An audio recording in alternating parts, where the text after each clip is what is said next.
बेहद की परम महाशांति है, बेहद के विश्व कल्याणकारी, बेहद के सेवाधारी,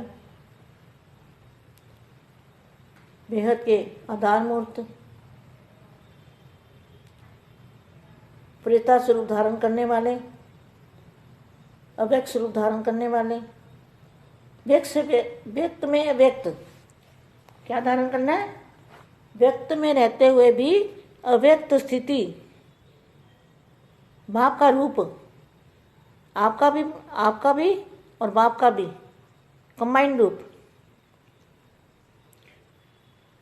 तो आज मैं थोड़ा सा मोटे रूप से कुछ बच्चों को समझाना चाहती हूँ कि जो वायुमंडल है, वायुमंडल हमारे संकल्पों के आधार से बनता है। जब से भी 5 तत्वों की दुनिया बनी है, अनंत समय से, अनंत समय से 5 तत्वों की दुनिया पता नहीं कब से बनी है। तो ये दुनिया का जो वायुमंडल है वो संकल्पों द्वारा वो बदलता गया, गिरावट में आता गया। गिरावट में आते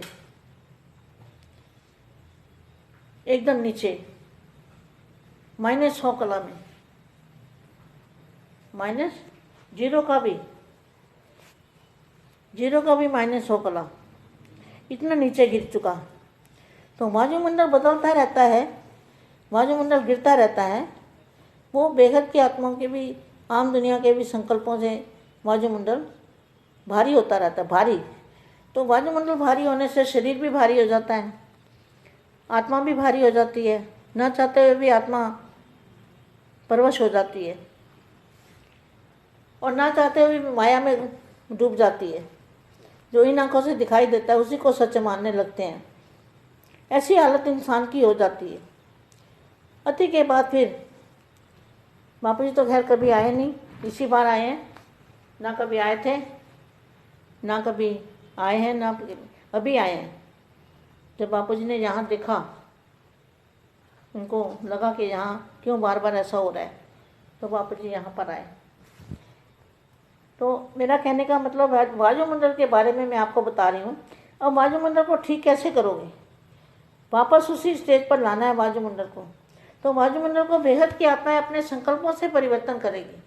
जैसे जैसे अपने संकल्पों पर कंट्रोल करेंगे, निसंकल्प अवस्था बनाएंगे, कर्मातीत अवस्था बनाएंगे, उपराम अवस्था बनाएंगे, अव्यक्त स्वरूप धारण करेंगे। अव्यक्त स्वरूप से बाप और आप मिलके कंबाइंड रूप में सारे वायुमंडल को बदलने की लाइट डालेंगे, बेहद की परम शक्ति डालेंगे। तो वायुमंडल को बदलने के लिए बेहद की आत्माओं को कुछ पुरुषार्थ करना है और मेहनत करनी है। ये बहुत बड़ा पुण्य का काम है। विश्व परिवर्तन का काम यही है कि बाप और आप कंबाइंड रूप में रहकर वायुमंडल को बदलना। वायुमंडल जरूर बदलेगा।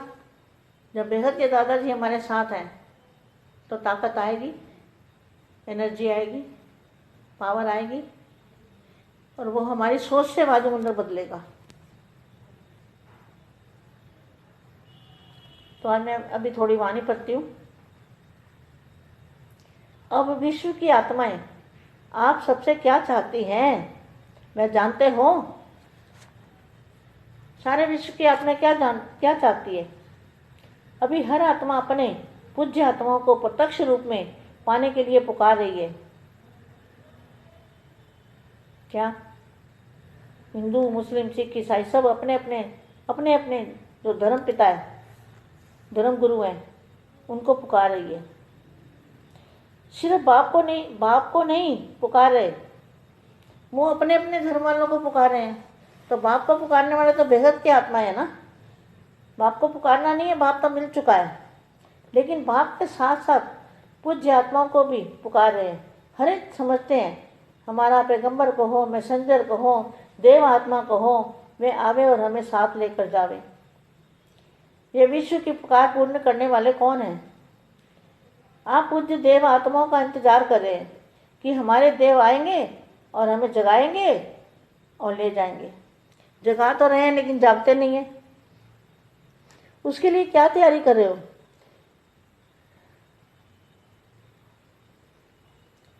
देव कब प्रत्यक्ष होंगे?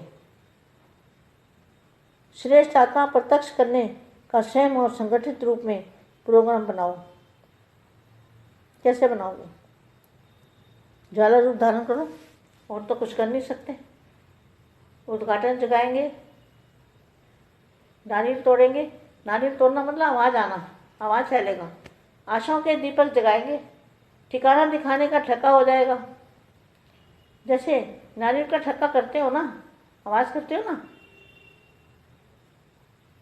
तो विदेशी और भारतवासी दोनों को मिलकर ऐसी तैयारी करनी है, तभी महातीर्थ की प्रत्यक्षता होगी। प्रत्यक्षता की किरण बेहद के बाप के घर से चारों ओर फैलेगी। कहते भी हो ना, light house, Bharat light house बनेगा। यही लाइट अंधकार के बीच नई जागृति का अनुभव कराएगी। इसके लिए सब आए हो।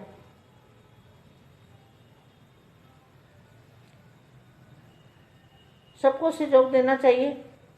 किले की एक ईंट भी कमजोर होती है तो किला हिल सकता है।